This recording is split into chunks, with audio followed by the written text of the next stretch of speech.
Hello students, today we are going to learn next topic of ray optics, that is reflection of light.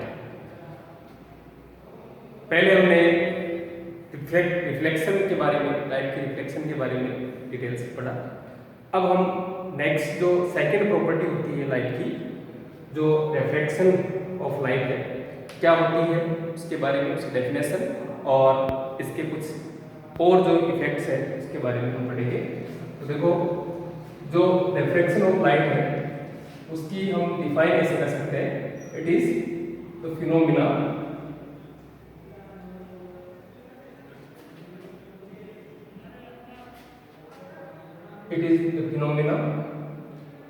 To change in the path of light when light is passes through one medium to another medium. Means light जो है वो एक medium से दूसरे medium में अगर जाती है तो उसके चेंज इन द पाथ, उसके पाथ में जो चेंज होता है वो क्या है, वो फिनोमिना जो होती है वही रिफ्लेक्शन होता है लाइट का। जैसे हम सिंपली ऐसे जो है वो इसको डिफाइन कर सकते हैं, इसको समझ सकते हैं।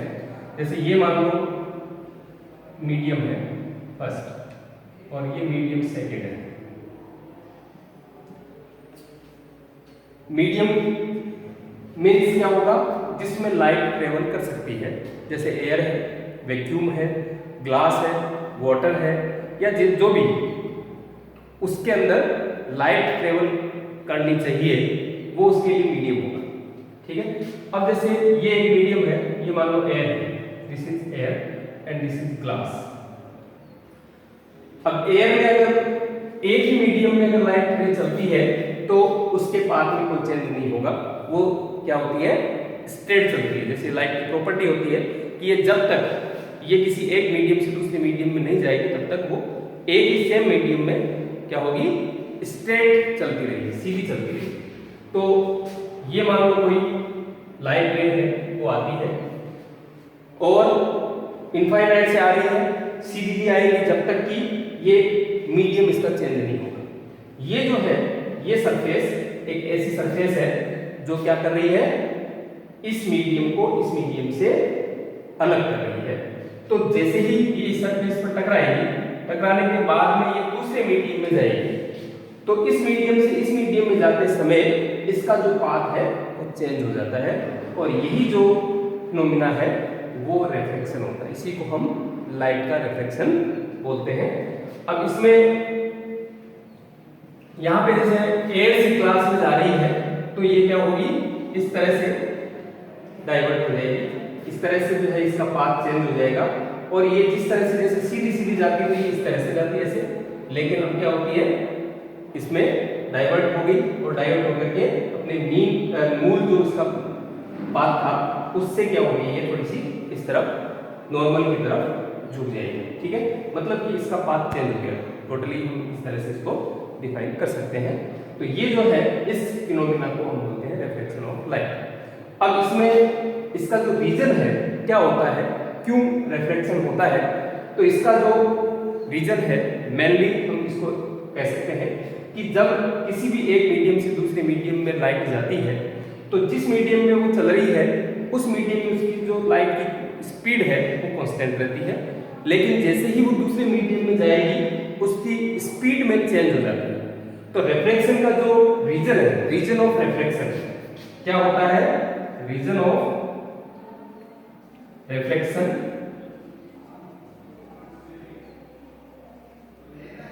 Is change in velocity of light. ये आपको ध्यान रखना, ये रीजन होता है। मतलब कि जो रिफ्लेक्शन का रीजन है वो क्या है, change in velocity of light, यानी लाइट की जो वेलोसिटी होती है वो यहाँ पे चेंज होती है और इसी कारण से इसका जो पाथ है वो चेंज होता है। तो इसको हम बोलते हैं रिफ्रैक्शन ऑफ लाइट और उसका रीजन। ठीक है, ये इसका रीजन हो जाता है। अब इसके बाद में हम जो नेक्स्ट इसके अंदर पढ़ेंगे लॉज ऑफ रिफ्रैक्शन।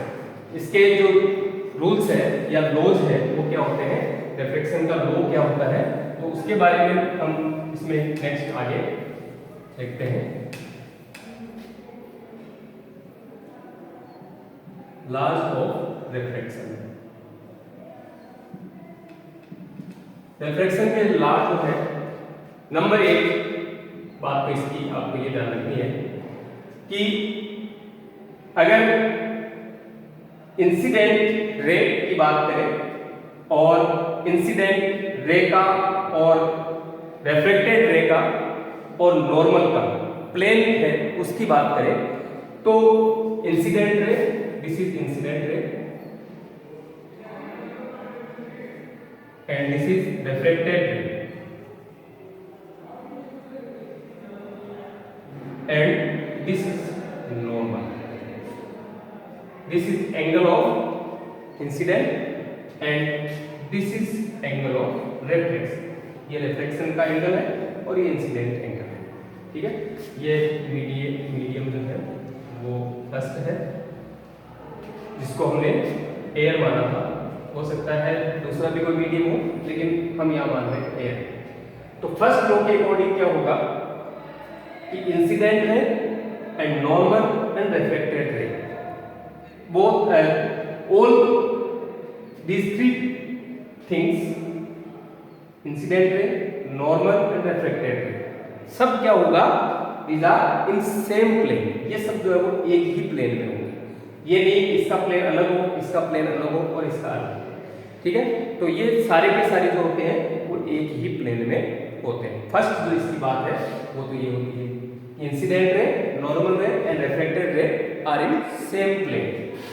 हम इसको इस तरह से लिख सकते हैं, incident ray, normal and reflected ray are always in same plane. ठीक है, ये तो इसकी फर्स्ट जो लॉ है वो हो जाता है। सेकंड जो इसमें बात होती है वो ये होती है कि जो एंगल होगा, एंगल कौन सा, इंसिडेंट एंगल। इस एंगल ऑफ इंसिडेंट के लिए अगर हम साइन लेते हैं, ठीक है, साइन लेंगे तो क्या होता है, साइन आई लिखेंगे। ठीक है, और ये जो होगा रिफ्लेक्टेड रे, इसके लिए अगर हम साइन लेंगे तो ये होता है साइन आर। ठीक है, साइन, कोसाइन, टेंजेंट, ये जैसे आपने पढ़े हुए हैं।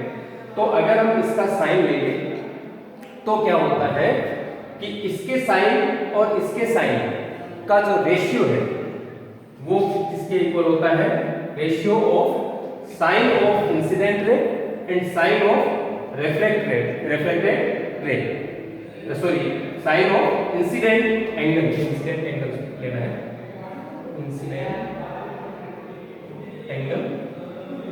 और ये जो होता है वो रिफ्लेक्शन एंगल या एंगल ऑफ रिफ्लेक्शन इसको कह सकते हैं, एंगल ऑफ रिफ्लेक्शन। ठीक है, और ये एंगल ऑफ इंसिडेंट हो जाता है।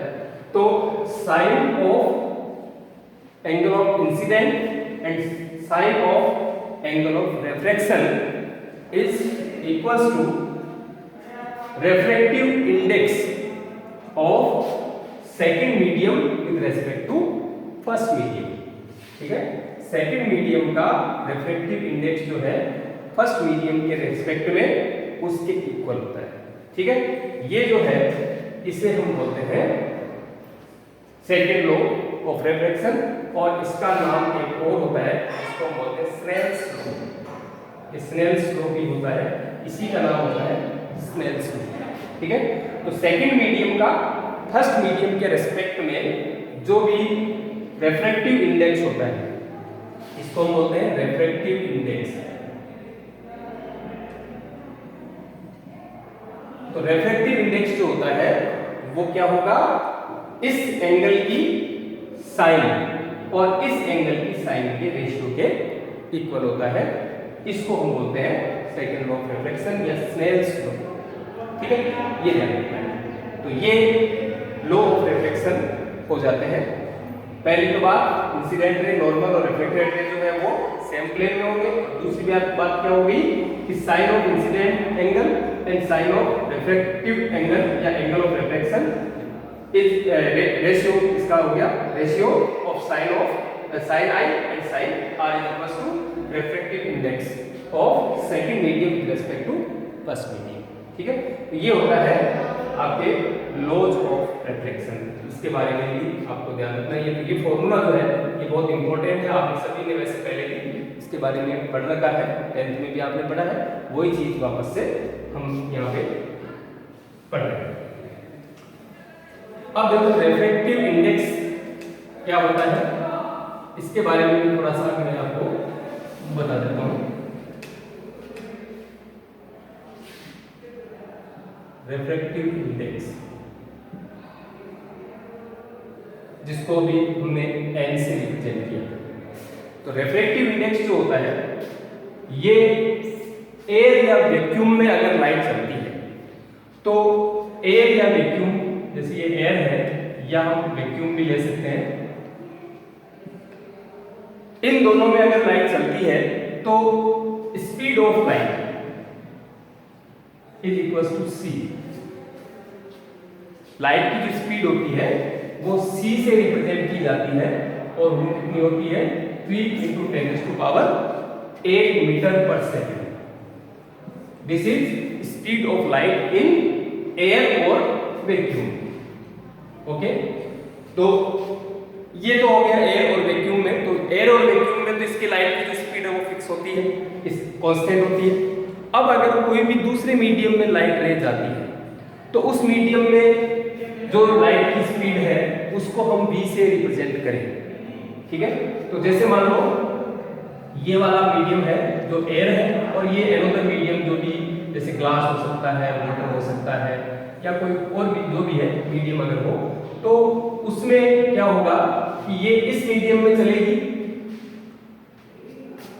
तो इसकी स्पीड जो है वो इतनी रहेगी, लेकिन जैसे ही दूसरे मीडियम में जाएगी तो इसकी स्पीड बदल जाएगी और वो बदली हुई स्पीड जो है उसको हमने अभी जैसे मैंने बताया आपको v से लिख देते हैं। तो एयर या वैक्यूम के रेस्पेक्ट में जो इसका रिफ्रैक्टिव इंडेक्स जो इसकी वेलोसिटी में चेंज हुआ, यानी इसके रेस्पेक्ट में इसका जो भी चेंज होता है उस चेंज को ही उस मीडियम का एयर या वैक्यूम के रेस्पेक्ट में रिफ्रैक्टिव इंडेक्स बोलते हैं। ठीक है, तो वो रिफ्रैक्टिव इंडेक्स जो होता है वो एब्सोल्यूट बोला जाता है, उसको एब्सोल्यूट रिफ्रैक्टिव इंडेक्स बोलेंगे। मतलब कि एयर या वैक्यूम के रेस्पेक्ट में कोई भी दूसरे मीडियम का जो आपके रिफ्रैक्टिव इंडेक्स होगा वो एब्सोल्यूट रिफ्रैक्टिव इंडेक्स होता है। तो टोटली हम इसको ऐसे कह सकते हैं कि ये जो होता है ये क्या हो गया c/v होता है। मतलब कि इस मीडियम में, मतलब कि एयर या वैक्यूम में इसकी जो स्पीड थी उसमें और ग्लास या वाटर में इसकी जो स्पीड है उसमें क्या रेशियो है, वो रेशियो ही रिफ्रैक्टिव इंडेक्स है, जिसको हमने n से रिप्रेजेंट किया है। ठीक है, तो यहाँ पे अगर ग्लास के लिए है तो यहाँ पे जैसे n g हो गया, अगर वाटर है तो n w हो गया, यहाँ पे c/v a हो जाएगा, सॉरी g हो जाएगा ग्लास के लिए, और यहाँ पे c/v w हो जाएगा वाटर के लिए। लेकिन ये दोनों क्या है refractive index, this is refractive index for glass and this is for water. Okay, तो ये होता है रिफ्रैक्टिव इंडेक्स। अब जो है वो रिलेटिव रिफ्रैक्टिव इंडेक्स, रिलेटिव जो होता है वो क्या होगा, रिलेटिव रिफ्रैक्टिव इंडेक्स, इसको भी जैसे मैंने अभी बताया आपको कि ये एयर या वैक्यूम के रेस्पेक्ट में अगर किसी भी मीडियम का हम रिफ्रैक्टिव इंडेक्स डिफाइन करते हैं तो उसको सिंपली रिफ्रैक्टिव इंडेक्स कह सकते हैं या फिर एब्सोल्यूट रिफ्रैक्टिव इंडेक्स कह सकते हैं। लेकिन अगर हम किसी एक मीडियम के रेस्पेक्ट में दूसरा मीडियम लेते हैं, जैसे मान लो ये एयर नहीं होगा, ये ग्लास हो, तो इसमें जो होगा, इसमें ग्लास के लिए रिफ्रैक्टिव इंडेक्स अलग होता है, इसमें स्पीड जो होगी वो अलग होगी, और यहां पे जैसे मान लो ये वाटर है, ठीक है, तो वाटर के लिए रिफ्रैक्टिव इंडेक्स जो होगा वो अलग होगा। तो इन दोनों का जो एब्सोल्यूट रिफ्रैक्टिव इंडेक्स है, मतलब कि सिंपली रिफ्रैक्टिव इंडेक्स जो होगा, ये दोनों का अलग अलग होगा। अब जैसे जो लाइट रे है ग्लास से एयर में भी जा सकती है, सॉरी ग्लास से वाटर में भी जा सकती है, ग्लास से एयर में भी जा सकती है, और वाटर से ग्लास में भी जा सकती है, वाटर से एयर में भी जा सकती है, कोई भी कंडीशन बन सकती है। तो उस कंडीशन में अगर मान लो इसमें से इसमें जा रहा है, तो हम क्या करेंगे, इस ये वाला जो मीडियम है, इस मीडियम का इसके रेस्पेक्ट में लेंगे, या इस मीडियम का इसके रेस्पेक्ट में लेंगे। इस तरह से एक मीडियम का दूसरे मीडियम के रेस्पेक्ट में हम क्या करते हैं, रिफ्रैक्टिव इंडेक्स लेते हैं, और वही रिफ्रैक्टिव इंडेक्स क्या होता है, उसी को हम रिलेटिव रिफ्रैक्टिव इंडेक्स बोलेंगे। Means refractive index of a medium with respect to another medium is known as relative refractive index. इसको जैसे हमने वन मीडियम फर्स्ट नाम दे दिया, इसको अगर सेकंड दे दिया, ठीक है। अब यहाँ पे ये जो डायरेक्शन है वो डिपेंड करेगी इसकी रिफ्रैक्टिव इंडेक्स क्या है, इसका कितना है, इसका कितना है। तो जैसे जनरली ग्लास का जो होता है वो 1.5 के अप्रोक्सीमेट होता है, उससे थोड़ा बहुत ज्यादा भी हो सकता है, कम भी हो सकता है, वो अलग अलग। और वाटर के लिए होता है 1.33 होता है। तो इसका रेस्पेक्टिव सॉरी इसका जो रिफ्रैक्टिव इंडेक्स है वो 1.5 जो कि ज्यादा है और इसका कम है, ठीक है। तो ये जो मीडियम होता है इसकी कंपैरिजन में ये क्या होगा, डेंसर मीडियम होता है। तो ये जो होगा वो डेंसर हो गया और ये रेयर मीडियम हो गया, ठीक है। तो अगर डेंसर टू रेयर जा रही है तो ये लाइट रे जो है इसमें थोड़ा चेंज आ जाता है, ऐसे एंगल ऑफ इंसिडेंट जो होगा उससे एंगल ऑफ रिफ्रैक्शन बड़ा होता है, मतलब कि नॉर्मल से ये क्या होगी, दूर जाएगी, ठीक है। It will be keep away from normal, ठीक है। और उसमें क्या होता है, उसमें उसके नजदीक आती है, यानी ये क्लोज आएगी, क्लोज टू नॉर्मल। तो इस कंडीशन में देखो रिलेटिव रिफ्रैक्टिव इंडेक्स अगर आप इसको इसके लिए डिफाइन करें तो क्या हो जाएगा, एन वाटर टू ग्लास, यानी ग्लास के रिस्पेक्ट में वाटर का, या पहले हम चीज W भी लिख सकते हैं। तो ये जो होगा वो क्या हो जाएगा, इस यहां पे इसकी वेलोसिटी जो है वो v1 मान लो, इसकी वेलोसिटी v2 मान लो। तो इसके अंदर वेलोसिटी में चेंज है, v1 है इसके अंदर क्या है, वेलोसिटी जो है वो v2 है। तो ये क्या हो जाएगा, v2 अपॉन v1, यानी n जो है वो वाटर का विद रेस्पेक्ट टू ग्लास क्या हो गया, ये कौन सा मीडियम है, वाटर का मतलब सेकंड मीडियम है और ये फर्स्ट मीडियम है। इसमें ये भी ध्यान रख सकते हैं, मतलब n2 1 भी लिख सकते हैं, तो ये v2 अपॉन v1 होगा, ठीक है। इसी तरह से इसका वाइस वर्सा जो होगा वो क्या हो जाएगा, n ग्लास टू वाटर, ये v1 अपॉन v2 हो जाएगा, मतलब इसका उल्टा हो जाएगा। अब इसमें ग्लास में इसकी स्पीड जो है वो v1 है और वाटर में इसकी v2 है, तो ग्लास का जो वाटर के रेस्पेक्ट में जो होगा वो इस तरह से होगा, ठीक है। तो इसमें ये जैसे 2 है, ये 1 है मीडियम में, ये 2 है, तो n 1 2 अगर हम लिखेंगे तो v1 अपॉन v2 लिख सकते हैं, ठीक है। अब इनमें अगर आपस में रिलेशन देखें तो क्या होगा, ये उल्टा हो गया, यानी कि n1 is equal to 1 upon n1, ऐसे भी लिख सकते हैं। अब सिंपली अगर हम इनके लिए ये जैसे ये दोनों फॉर्मूले जो है उनको और थोड़ा सा डिटेल से समझे, ऐसे समझ सकते हैं, जैसे n यहाँ पे इसका ग्लास का किसके रेस्पेक्ट में, इस ग्लास का एयर के रेस्पेक्ट में लेंगे, पहले ले लेते हैं मान लो एयर के रेस्पेक्ट में। तो एयर के रेस्पेक्ट में अगर ग्लास का लेते हैं, ग्लास एयर क्या हो जाएगा, ग्लास में स्पीड जो है, ग्लास का एयर के रेस्पेक्ट में ग्लास की स्पीड जो लाइट की स्पीड होगी वो c होगी और अपॉन v होगी, ठीक है। और इसी तरह से इसका उल्टा करेंगे एयर टू ग्लास, तो ये क्या हो जाएगा, v अपॉन c हो जाएगा। और n हम अगर तीसरी कंडीशन में इसके लिए वाटर के लिए लेते हैं, तो वाटर टू एयर, तो ये C अपॉन इसको जैसे G कर देते हैं, और ये VW हो गया, और ऐसे ही एयर टू वाटर क्या हो जाएगा VW अपॉन C। ठीक है, तो इस तरह से इनके लिए अलग अलग लिख सकते हैं। अब जैसे इनका रेशियो अगर निकालते हैं glass to air, air to glass, तो इसमें जैसे इसका रेशियो निकालते हैं, इसका और इसका, ग्लास टू एयर और वापस एयर टू वाटर। ठीक है, तो क्या हो गया, उस कंडीशन में इनका रेशियो निकालने पर वापस यही चीज आ जाती है। इस तरह से यही वैल्यू जो है वो वापस हम यहां से फाइंड कर सकते हैं, मतलब कि उनका रिफ्रैक्टिव इंडेक्स तो एब्सोल्यूट है, वो अगर निकालते हैं और फिर उसका वापस से रेशियो निकालते हैं तो भी क्या आएगा, यही रेशियो हो जाएगा। ठीक है, तो इस तरह से आपको मेन ये ध्यान रखना है कि सेकंड वाला जो है उसका फर्स्ट वाले के रिस्पेक्ट में क्या होगा, और फर्स्ट वाला जो है उसका सेकंड वाले के रिस्पेक्ट में क्या होगा, जो रिफ्रैक्टिव इंडेक्स है, तो वही होता है एक दूसरे के रिलेटिव। ठीक है, तो ये होता है रिलेटिव रिफ्रैक्टिव इंडेक्स। ठीक है, तो ये हो जाता है आपके रिलेटिव रिफ्रैक्टिव इंडेक्स। अब एक चीज और ध्यान रखना, देखो जैसे मान लो मैं यहाँ पे एयर टू ग्लास करता हूँ, ठीक है, एयर टू ग्लास, ये आई हो गया, ये आर हो गया, ये एयर हो गया, ये ग्लास हो गया। इसमें ये चीज क्लियर आपके दिमाग में होनी चाहिए। अब एयर टू ग्लास का ये मीडियम 1 है और ये मीडियम 2 है, यानी 1 और 2 का जो चक्कर है वो थोड़ा सा आपको क्लियर समझ में आ जाना चाहिए। हम अगर 1 to 2 लिखते हैं, 1 to 2 का मतलब सेकंड का फर्स्ट के रेस्पेक्ट में, यहाँ पे देखो, यहाँ पे 1 2 या 2 1 का जो है वो कई जगह क्या होता है 1 2 लिखा होता है, कई जगह 2 1 लिखा होता है, तो उसमें आपको ये ध्यान रखना है।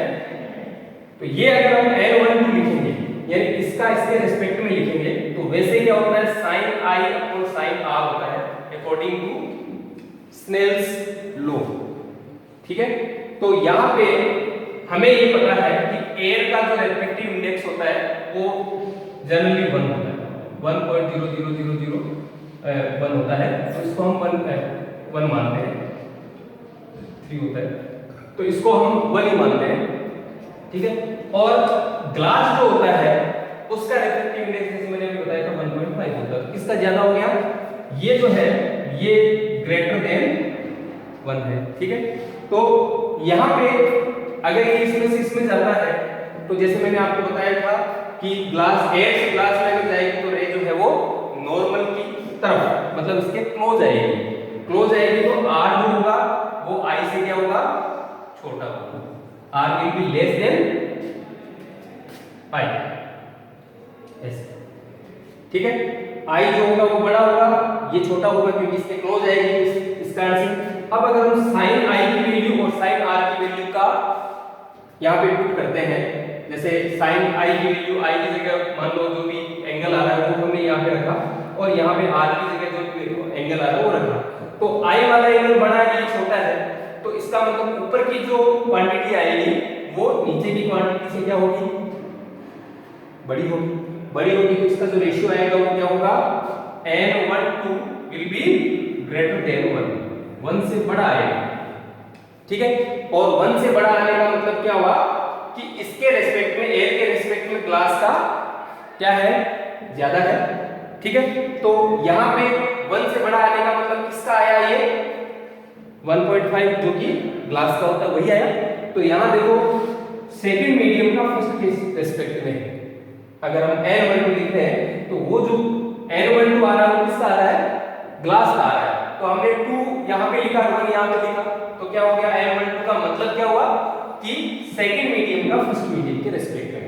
ठीक है, और अगर ऐसे लिखा हुआ है 2 1, तो इसका मतलब अगर आपने 2 1 लिख दिया और वो इस कंडीशन में लिख दिया तो भी उसका मतलब यही होगा कि ये जो है वो इस सेकंड मीडियम का है। इसमें आपको कंफ्यूज नहीं होना है, ये ध्यान रखना है। तो वो चीज हम यहाँ पे कर सकते हैं, जो भी आप एक जगह पर जो चीज आप यूज कर रहे हो वही चीज आपको इसमें ध्यान में रखते हुए चलना है। तो n21 अगर आप ऐसे पढ़ोगे कि सेकंड मीडियम का फर्स्ट के रेस्पेक्ट में, तो n21 जो है वो इस कंडीशन में अप्लाई हो जाएगा। और आपने अगर 1 2 लिख दिया तो आपको ऐसे पढ़ना पड़ेगा सेकंड मीडियम का, यानी बाद वाला सेकंड मीडियम का फर्स्ट के रेस्पेक्ट में। ठीक है, बस ये केवल इतना ही ध्यान रखना है। अब जैसे इसका उल्टा करोगे तो क्या होगा, n21 अगर आपने इसको लिखा है तो n12 लिखना पड़ेगा। तो उस कंडीशन में sin i upon sin r अगर आप निकालते हो तो sin i कौन सा हो गया, इधर से इधर जा रही है रे, तो i ये हो गया, r ये हो गया। ठीक है, अब i की वैल्यू जो होगी, यानी इस मीडियम को अब आप क्या करोगे, इस मीडियम को लिखोगे सेकंड और इसको फर्स्ट लिखोगे। अगर इसको सेकंड वाले को जैसे आपने 1 2 1 ऐसे लिखा तो सेकंड का फर्स्ट के रिस्पेक्ट में अब क्या हो गया, फर्स्ट का सेकंड के रिस्पेक्ट में आएगा। फर्स्ट का सेकंड के रिस्पेक्ट में क्या आना चाहिए, वैल्यू जो आएगी वो 1 से लेस आनी चाहिए, लेस देन 1 होनी चाहिए। अब वो चीज देख सकते हो, ये एंगल जो होगा वो हमेशा अगर ग्लास टू एयर जा रही है यानी कि डेंसर मीडियम है, डेंसर टू रेयर जा रही है तो क्या होगा, ये नॉर्मल से दूर जाएगी। ठीक है, और नॉर्मल से अगर दूर जाएगी तो क्या होगा, एंगल बड़ा होगा, यानी कि I इस कंडीशन में I will be less than R means R will be greater than I। तो कंडीशन क्या लगी, ये छोटा है और ये बड़ा है, तो ये जो क्वांटिटी बनेगी वो क्या होगी, छोटी बनेगी, ये बड़ी बनेगी। तो यहाँ पे बड़ी छोटी क्वांटिटी में बड़ी क्वांटिटी से डिवाइड करेंगे तो n12 की वैल्यू क्या आ जाएगी, क्या आएगी, लेस देन 1 से छोटी आएगी। ठीक है, तो ये इसका अगर आप उल्टा करते हो तो अपने आप ये भी क्या हो जाएगा, ये उल्टा हो जाएगा। ठीक है, तो ये मतलब ये है कि 1 2 जो होता है वो हमेशा 2 1 का उल्टा होता है। ये आपको अच्छे से क्लियर करना है। ठीक है, ये हो जाता है रिफ्रैक्टिव इंडेक्स, इसके बारे में बहुत हो गया। अब हम जो है नेक्स्ट चीज देखते हैं, इसमें रिफ्रैक्शन ऑफ लाइट में ही नेक्स्ट जो है वो हम देखते हैं। एक चीज जैसे मैंने आपको बता भी दी कि rare to denser, denser to rare, जब लाइट रे जाती है तो क्या होता है कि रेयर से डेंसर में जाएगी तो नॉर्मल के क्लोज जाएगी, और अगर डेंसर टू रेयर जाएगी तो नॉर्मल से दूर जाएगी, ये ध्यान रखना है। ठीक है, और इसके बाद में हम जैसे एक एग्जांपल एक चीज लेते हैं, reflection of light from a glass slab. एक ग्लास की अगर स्लेब हो उससे अगर हम लाइट का रिफ्लेक्शन जो होता है उसकी बात करें तो उसके लिए एक हम A B C D ये ग्लास स्लेब मान लेते हैं, रेक्टेंगुलर ग्लास स्लेब है, इसके ऊपर कोई लाइट रे जो है वो इंसिडेंट होती है, एंगल ऑफ इंसिडेंट इसके लिए I1 हम मान लेते हैं। ये जो है वो यहाँ पे एयर है, ये ग्लास हो जाएगा और यहाँ पे एयर है। ठीक है, अब अगर ये इस मीडियम से इस मीडियम में आती है तो ये रेयर मीडियम है, ये डेंसर मीडियम है, तो ये क्या होगी, इसकी तरफ यानी कि जो नॉर्मल है उसके क्लोज जाएगी, और ये इसका एंगल हो गया R2, ये R2 एंगल हो जाएगा। इसके बाद में देखो यहाँ पे वापस से ये एंगल जो होगा इसको आप R1 हो गया, इसको R2 मान लेते हैं, और ये वापस से अगर इसमें से बाहर जा रही है तो क्या हो गया, इसको हम I2 मान लेते हैं। ठीक है, हालांकि ये क्या होगा, ये एंगल ऑफ इंसिडेंट है, लेकिन हम इनमें सिमिलरिटी रखने के लिए इनको सेम मान लेते हैं, इसको अलग मान लेते हैं, क्योंकि इसका उल्टा करेंगे तो वापस ये चीज। अब इसको अगर हम सीधा सीधा आगे की तरफ बढ़ाते हैं, यानी कि इसका जो फंडामेंटल पाथ है, पाथ ऑफ लाइट, जो प्रीवियस पाथ होगा वो अगर बिना इसके रिफ्लेक्शन के अगर ये चलती होती है तो क्या होगी, ऐसे इस पाथ के अकॉर्डिंग चलेगी। ठीक है, तो इसमें होता क्या है कि ये सीधी सीधी जाती तब तो ऐसे जाती, लेकिन यहाँ पे बाहर जब निकलती है तो ये इसका जो पहले प्रीवियस जो पाथ था उससे इधर शिफ्ट हो जाती है। ठीक है, इसको बोलते हैं हम लेटरल शिफ्ट, ये लेटरल शिफ्टिंग होती है। तो लेटरल शिफ्ट जो है वो कितना होता है उसकी वैल्यू हम इसमें फाइंड करते हैं यहाँ से। अब मान लो यहाँ से इसकी जो विड्थ है, जो ग्लास स्लैब है, इसकी ये विड्थ जो है वो टी है, टी विड्थ की है ये, ठीक है। तो यहाँ पे इसको कुछ नाम दे देते हैं, ये पी है, ये मान लो क्यू है, और ये आर नाम दे देते हैं। हाँ, अब देखो ये जो है वो एंगल और ये एंगल, ये दोनों एंगल क्या हो जाएंगे, इक्वल हो जाएंगे। जैसे आपने पढ़ा हुआ है, अगर जेड की ये शेप बनती है तो ये एंगल हमेशा क्या होते हैं, इक्वल होते हैं। तो इसका मतलब ये R1 और ये R2, ये दोनों जो एंगल होंगे वो इक्वल भी हो जाएंगे। तो यहाँ पे R1 will be equals to R2, और सिमिलरली I1 और I2 भी इसी तरह से हम क्या कर सकते हैं, इक्वल प्रूव कर सकते हैं। तो ये भी इक्वल ही हो जाएंगे। अब देखो ये एंगल जो होता है वो 90 डिग्री का बनता है, ये एंगल जो होगा वो 90 डिग्री का होगा, और इसमें ये एंगल नॉन है, ये हमें नॉन नहीं है। यहाँ से यहाँ तक की जो डिस्टेंस ये चलती है वो हम इन दोनों की हेल्प से फाइंड कर सकते हैं।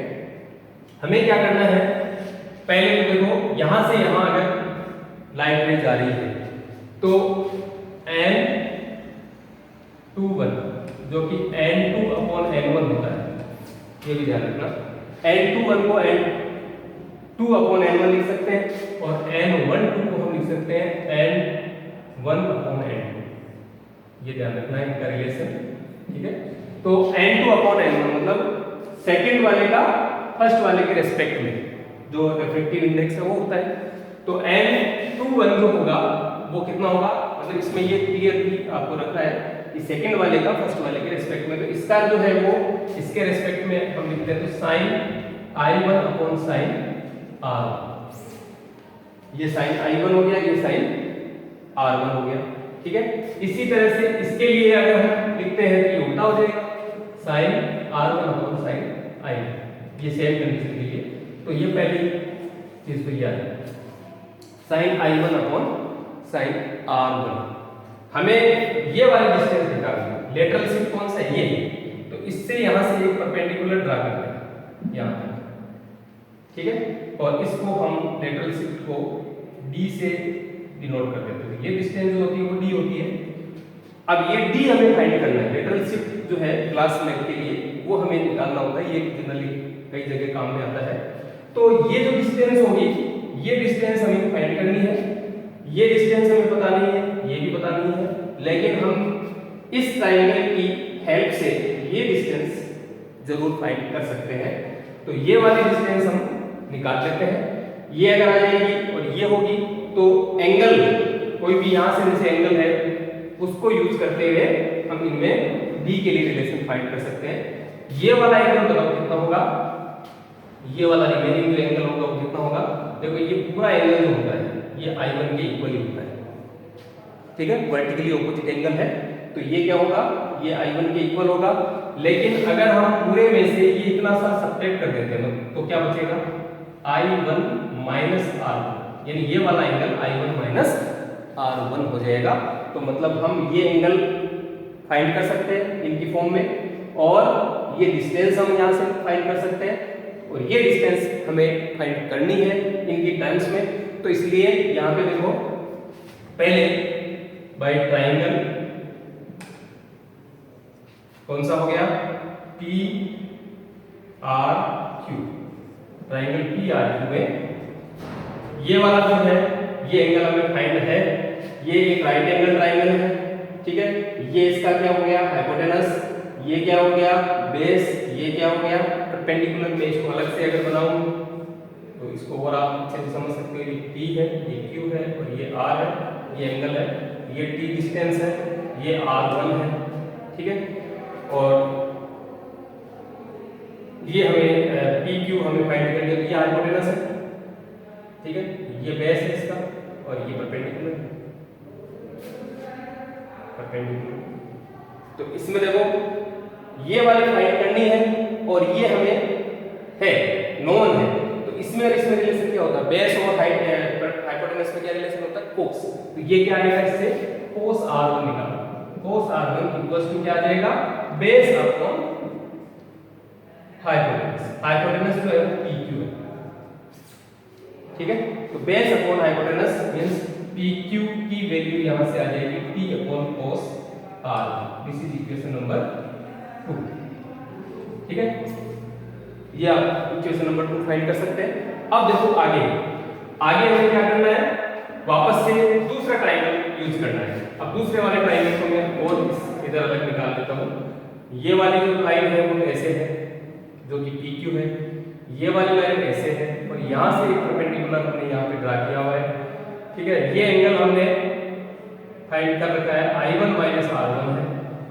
ये PQ जो डिस्टेंस है यहां से यहां तक की, ये P है, ये Q है, तो ये भी हमने अभी फाइंड की है, ठीक है। और ये डिस्टेंस D है, ये हमें फाइंड करनी है। लेटरल शिफ्ट यही है, तो इसमें और इसमें रिलेशन हम निकालेंगे। ये एंगल अब इसके सामने का ये क्या हो गया, परपेंडिकुलर, और ये हो गया इसका बेस, तो ये क्या हो गया, हाइपोटेनस। तो हाइपोटेनस और परपेंडिकुलर इसमें रिलेशन क्या होता है, साइन। तो इसमें हम लिखेंगे बाई ट्रायंगल। कौन सा हो गया ट्रायंगल, इसको भी हम कोई नाम दे देते हैं, हम एक तरह से इसका कर देते हैं M से इसको रिप्रेजेंट कर देते हैं। तो ये क्या आ जाएगा PMQ, ठीक है। तो इसमें साइन I1 माइनस R1, मतलब एंगल कौन सा होगा, I1 माइनस R1। तो sine I1 minus R1 is equals to perpendicular means B upon perpendicular upon hypotenuse. Hypotenuse कौन सा हुआ, PQ, तो ये PQ आ गया, ठीक है। तो इससे D इक्वल्स टू क्या हो गया, इसको क्रॉस मल्टीप्लाई करोगे तो PQ into sine I1 minus R। अब PQ की वैल्यू यहां से हम सब्स्टिट्यूट कर देते हैं, तो D इक्वल्स टू क्या आ गया, T अपॉन cos R1 और into sine I1 minus R1। This is the formula for lateral shift. ये लेटरल शिफ्ट के लिए फॉर्मूला होता है, ठीक है। तो ये आपको स्पेशली ध्यान रखना है।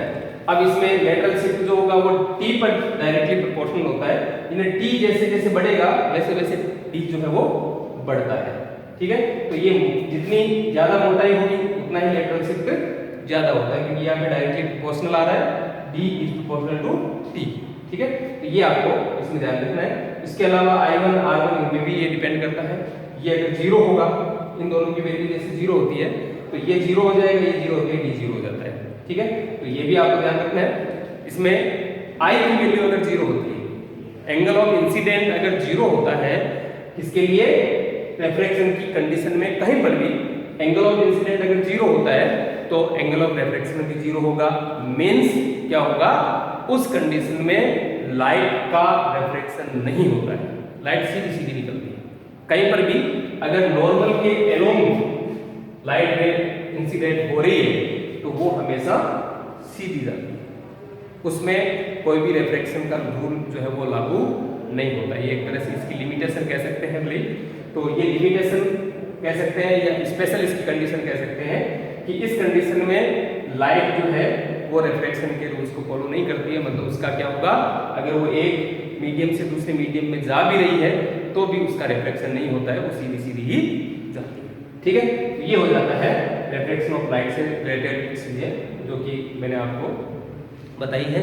अब हम नेक्स्ट एक चीज और इसमें है, नेक्स्ट जो इसी से रिलेटेड है, रिफ्रैक्शन से रिलेटेड, वो हम पढ़ेंगे। उस इफेक्ट्स जो इसके हैं रिफ्रैक्शन के, उनके एग्जांपल्स के बारे में भी हम इसके नेक्स्ट वीडियो में हम पढ़ेंगे। आज के लिए इतना ही हम पढ़ेंगे।